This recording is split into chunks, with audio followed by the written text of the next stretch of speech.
After watching this, it's quite shocking that Joel Schumacher, within a handful of years, would go on to direct Batman Forever and Batman and Robin, the latter being one of the worst superhero movies ever made, obviously. But clearly that was just just a big old dud on his entire resume, because this guy knows how to direct, or he knew how to direct. May he rest in peace. This movie and Phone Booth is really solid. And he also directed Phantom of the Opera. I've never seen that, but it's very acclaimed, and it's very, as far as musicals adapted into films goes, it's one of the more well-received ones. So what I mean is, this guy knows how to make movies. And this one, I thoroughly enjoy how that kind of straight-to-the-point directing style that he has works so well for Falling Down.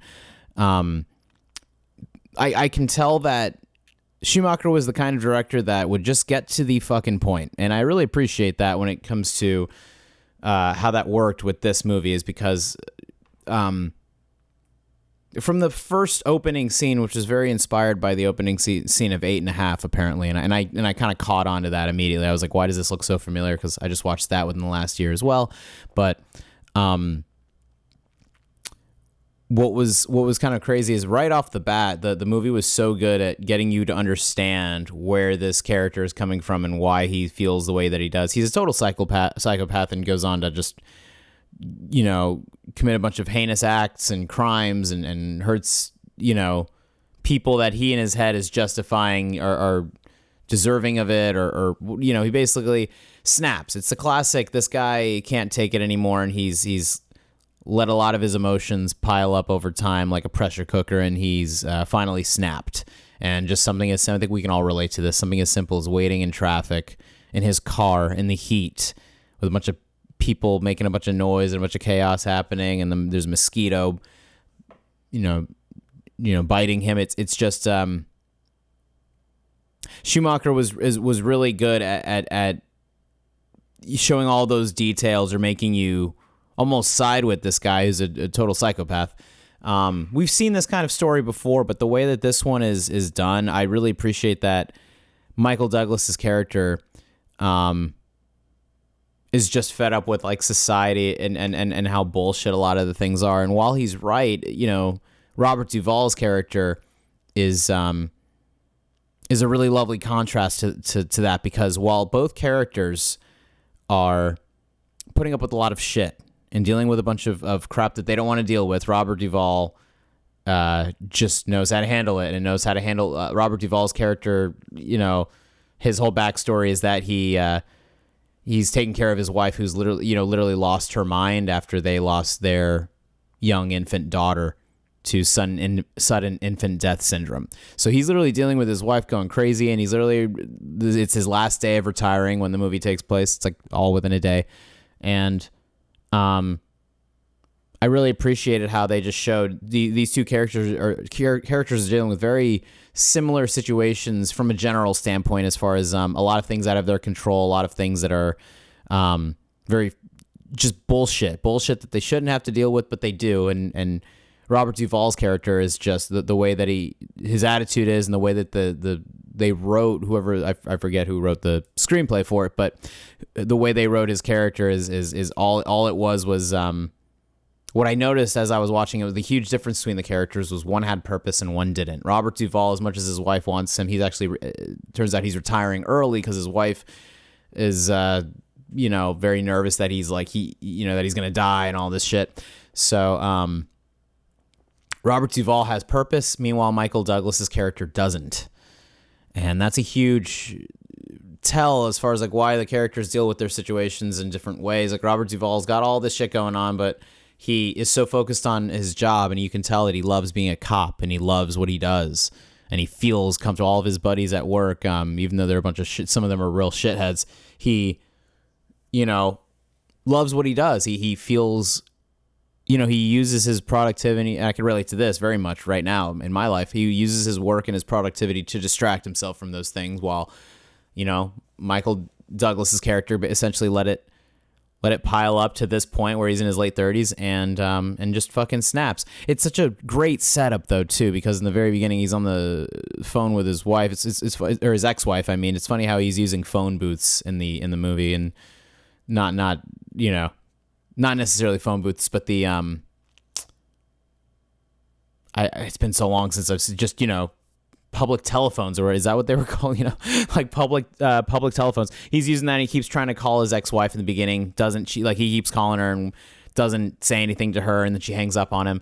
And at some point he finally says something to her, and she's not like rude to him, but she says something like, oh yeah, she's doing fine without you. Like basically really like digs the knife deeper. This guy, we don't find out until later that he's actually been out of work for about a month. And there's all these things that have culminated, for him that just made him jump off the deep end here. And what's so funny is I love that, Robert Duvall at the end. What I love about movies just at a certain time is they used to do like crazy concepts like this, or do some wild, really, stressful kind of story, and they always show the repercussions of it. Like for example, the movie Unfaithful. That movie is Diane Lane cheating on her husband, played by Richard Gere, and the whole point of it is I don't want to spoil the ending of that movie, but what I mean is I like that movies used to play out these situations and all these like things that people think about, but they follow through with the aftermath. They follow through with like, yeah, no, you can't just like do things and expect that to just be the end of it. There's always, to me, what makes a good movie or what makes a good story is everything following through with like the cause and effect and the consequences of this character's actions have to catch up to them, and they have to pay for what they've done, or they have to get their comeuppance. Something has to happen. As far as like the other shoe has to drop, right? So what I appreciate about that is that this movie, you think Michael Douglas is really, his character, you really think his character is, this movie, I'm going to get into physical media in a minute here, but that's why I keep bringing it up, because it's just cool to be able to hold this up. But what I found interesting about this is that they show all of this build up. And Michael Douglas is like, it seems like he can't be, I don't want to say it seems like he can't be stopped, but he just gets lucky so many times, and there's so many moments where he just happens to get away with it, happens to stay on the run, basically. And by the end of the movie, when Robert Duvall finally, he basically keeps saying, I want to get home, I want to see it's his daughter's birthday, so he's like, I want to get home, I got to see my daughter. He finally like, and I'm not spoiling so much of the movie here. You just got to see it. But basically, without giving too many of the details away. I mean, if you're watching a review without seeing the movie, though, like you're I don't understand it. It's like if you're seeing this movie and you want to know my opinion of it and hear like a different perspective of it, if you've already seen it, that's one thing. But if you're watching reviews for movies that you haven't seen instead of just watching the movie, I mean, it's wild. It's wild. I guess you want to see if it's like worth seeing or not. But whatever. Back to the movie.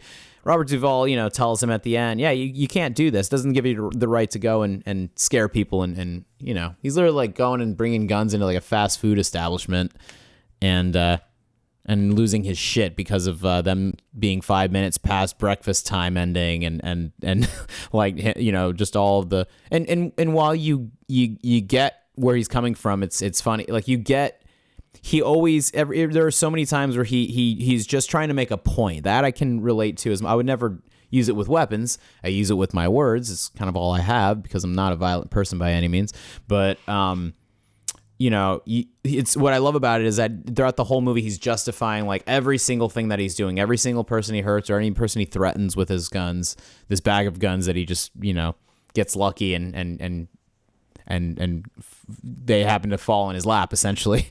There are so many moments where he's just using the weapons to justify his own principles and his own opinions on things, and how much he thinks that the society we live in is just filled with a bunch of unnecessary shit and people that suck, and it's just oddly relevant. It's oddly like still it's scary how relevant this actually is as far as people using weapons to make a point. Yeah. So I find it wild that a lot of these older flicks are these older movies are just older themes and stories sometimes things don't change, right? So when it comes to the physical media of this, you have no idea how long I was actually trying to find this movie. What big part of why I bought this, I didn't even buy it on Blu-ray. I just bought it on DVD for $5 because I just wanted to see the goddamn thing. But the reason I wanted to is because I saw clips of this pop up on YouTube. It was one of those like, oh wow, that looks like a movie for me. Just a solid movie. This movie came out in 93, the year I was born.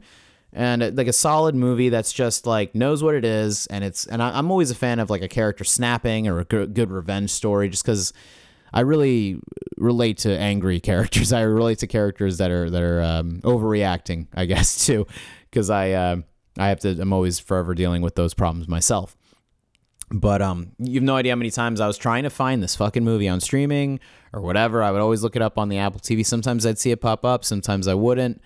But I mean, anytime I tried to find it, it was just like, oh, the Apple TV, you can buy it for $15 or rent it for $4 or $5 or whatever. And I was just like, why? This movie single-handedly is kind of why I finally took the plunge and started to get into buying physical media again, or actually buying movies again. And I probably will get this on Blu-ray because this is now one of my favorite 90s movies. I wouldn't say it's like one of my favorite movies of all time, but for a 90s flick, this is easily in my like top 50.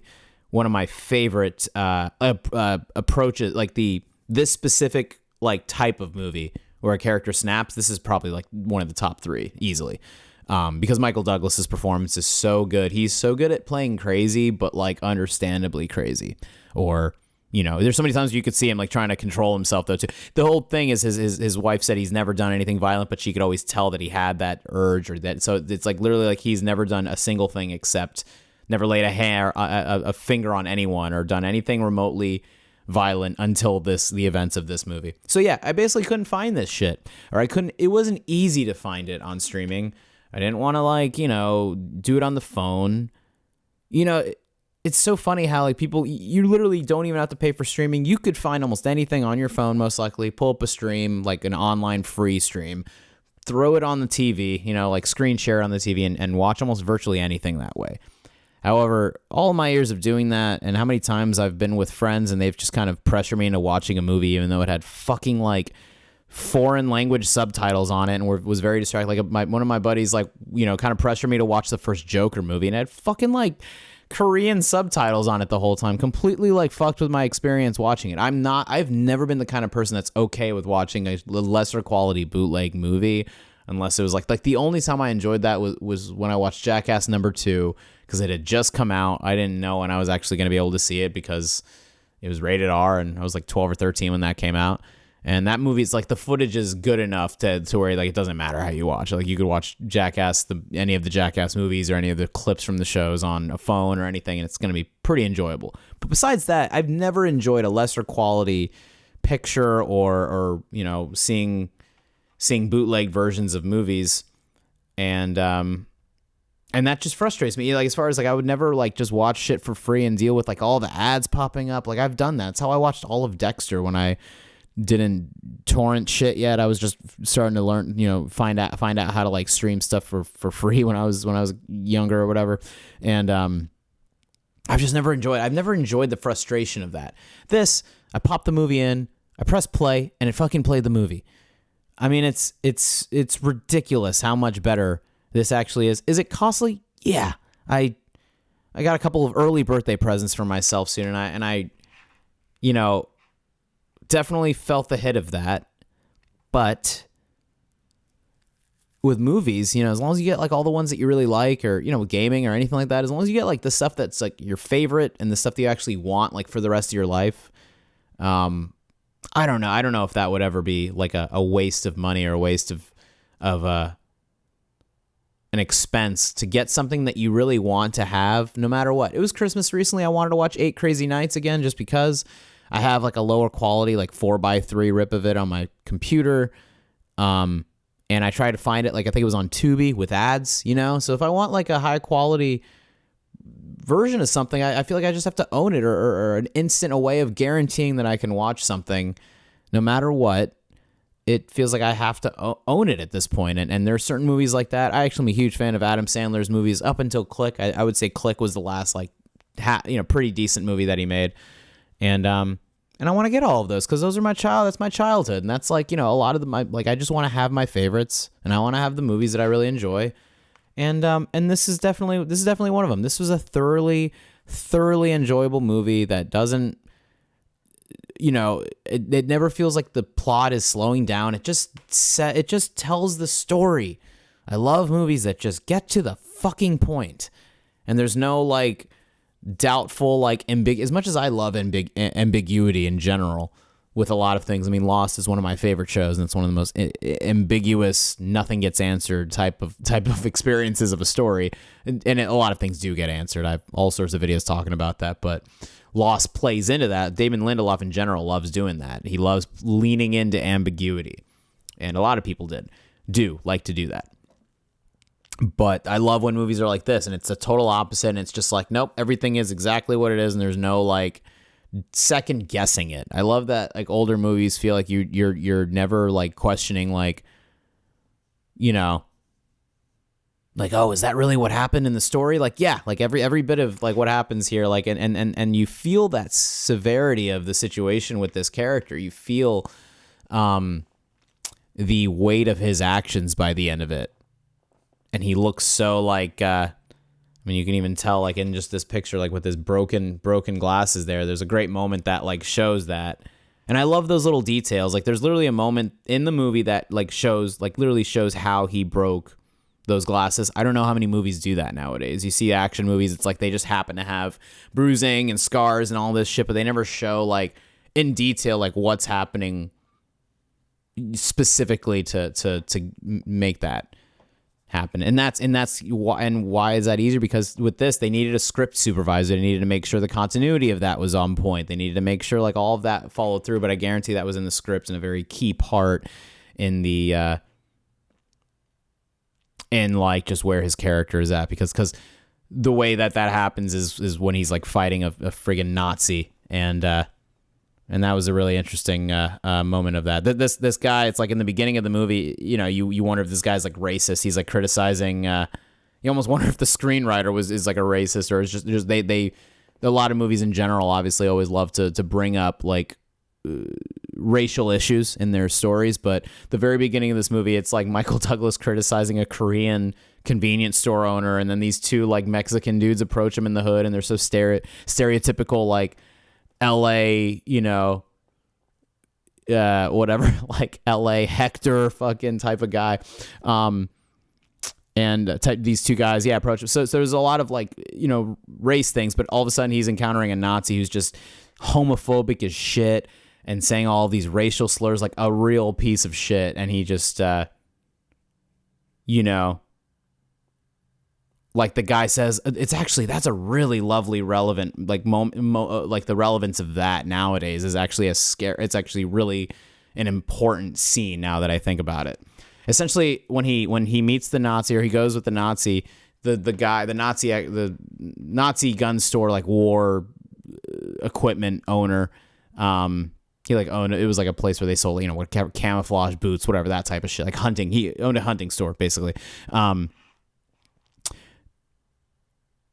Let me know if this sounds familiar at all. Basically, Michael Douglas goes in there, and we see that the guy that owns the hunting store is listening to the police reports and has like a radio like tuned into their updates and shit.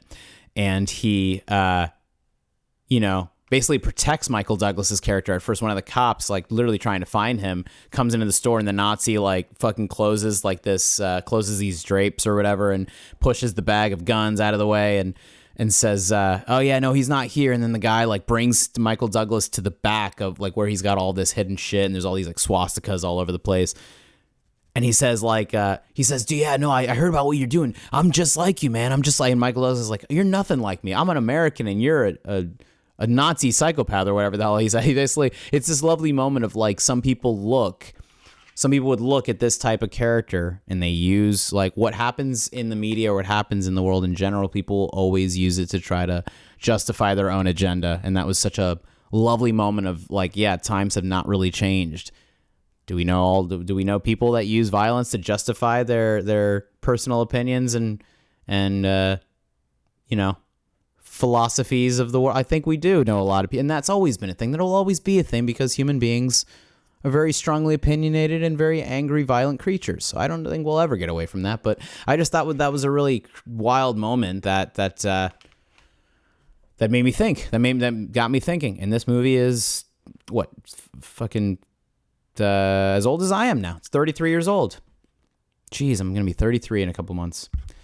Well, yeah, this movie's very solid. I've talked about it long enough. If I like a movie, obviously I'll have a lot more to say than, or a lot of things that I will just want to say. I don't mean to like explain the entire movie, but whether you've seen this movie or not, I hope you enjoyed everything that I was talking about. Whatever, everything I was talking about just now. I hope it entertained you, and that makes you want to watch this movie if you haven't, or makes you want to revisit and give it a rewatch. Solid flick. Very solid flick. I plan on getting another copy of it on Blu-ray just because I want to have it in a better quality now. What I also love about physical media is you get the commentaries. I don't know if they still have that. Maybe if you like digitally purchase it on the Apple Store or any of like those specific types of platforms, but I don't think they do commentary on Netflix or anything anymore. Would anybody even want to watch something with commentary anymore? I loved watching like the Family Guy DVDs when I was a kid, and those like first 3 seasons on DVD are like completely my childhood. I might get a copy of that, but just those, because the rest of Family Guy after it was brought back is pretty awful. But I watched the hell out of the commentaries of those because it was like cool how they had like, you know, the episodes where Brian and Stewie were just them. They had like Seth MacFarlane as the characters doing the commentary on it, or South Park commentary with Trey Parker and Matt Stone. Well, you can find a lot of these things on YouTube. There's just something that hits different about putting the disc into the DVD player, putting a VHS tape in the thing, and actively, you know, participating in a movie experience. What I really appreciate about physical media is it kind of forces you to be present with it. And I always want to be present with everything that I do nowadays because I felt like I was in a comatose state with the phone and using the internet, where I basically wasn't being independent of and separate from that. I think COVID made me just kind of feel like, oh my God, this is the only, like, using the internet and communicating with people on here is the only way I can, you know, whatever, live life or whatever. And now I don't know, recently with just trying to, you know, get more into things that I actually really enjoy doing, which is watching movies or making music or whatever. I've been loving that. What I'll say is I love that physical media is just making me excited about all of this stuff again. It makes me, I don't know, in a weird way, it makes me enjoy movies and television that much more when I am when I can own it. And now I own this movie. I was like literally for the last like no joke 4 or 5 months, I was like, when is this movie going to be on stream, or like, you know, when am I going to have time to watch it, I suppose. Found it on Amazon for $5 and then finally fucking watched it. So physical media is king, but please don't go out and spend a bunch of money because I need to be able to get this stuff on. Please don't hike up the prices and get all this stuff. Keep streaming, everybody, so that I can collect my shit and get the movies that I want without it being too expensive, at least. Like, I've been wanting to get like a lot of the Wes Anderson movies on Blu-ray, but all the Criterion collection versions of them are like $30 each. So that's, with all the movies that I want to get of his, it's like probably $150 right there. It's just, it's costly, but I'm telling myself if I pay for all of this now, then I will never probably pay for streaming again, and then I'll never have to pay for any entertainment or media ever again. So, but yeah, Falling Down. Wow. Michael Douglas is so good in those types of roles. Joel Schumacher was a killer director when he was killing it as a director. The rest of the cast, even though most of them are, you know, besides Robert Duvall, I don't really recognize. You know, I liked that this movie had a lot of unfamiliar faces in it, and I'm kind of a sucker for. I have no problem with seeing people overact or act and not. As much as I love realism in movies, I love when movies aren't so realistic. Like, this movie feels like Hollywood, and it feels like a movie. It's literally shot in L.A. and takes place in L.A. And I love it. And I love that it feels like a movie. And I miss that. I miss that shit.